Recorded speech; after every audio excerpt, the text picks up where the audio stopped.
বিভিন্ন দেশের উপর ব্যাপক হারে শুল্ক আরোপের যে পদক্ষেপ নিয়েছিল মার্কিন প্রেসিডেন্ট ডোনাল্ড ট্রাম্প তা আটকে দিয়েছেন দেশটির এক আদালত।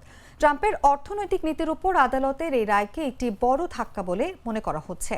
কোর্ট অব ইন্টারন্যাশনাল ট্রেড রায় দিয়েছে, জরুরি যে আইনের অজুহাত দেখে হোয়াইট হাউস এই শুল্ক আরোপ করেছে, সেই আইন যুক্তরাষ্ট্রের প্রেসিডেন্টকে একচেটিয়াভাবে বিশ্বের প্রায় সব দেশের পণ্যে শুল্ক বসানোর এখতিয়ার দেয় না।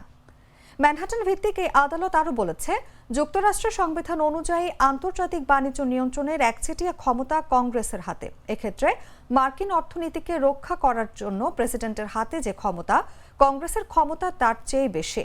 একই সঙ্গে চীন, মেক্সিকো ও কানাডার ওপর ট্রাম্প প্রশাসন পৃথকভাবে যে শুল্ক আরোপ করেছিল সেটাও স্থগিত করেছে আদালত।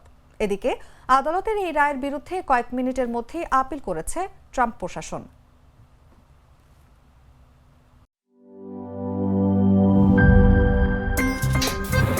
আমার একটা স্মার্ট সিদ্ধান্তে 25% গ্যাসের খরচ কমেছে। ভাবছেন কিভাবে?